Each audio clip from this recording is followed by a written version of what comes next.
Hann var búinn að kenna víða og sagði að við værum ekki hæfir í að kenna fyrir við værum búin að rýja 1000 kindur sjálfur. Áður var náttúrulega allt klipt með skærum og byggðist allt á því að hullaskilin væri orðin það mikil í kindinni að það er hægt að klippa albestu ömmurnar. Það er unnu úr tómu þeli það sem átti að vera fínast.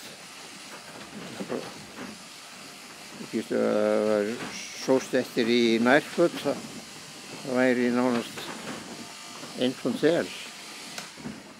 Hún vann í öllum kvöldum allan á sér hring. Svo fram á sitt síðasta ár var hún að prjóna fína vettlinga úr þelbandi.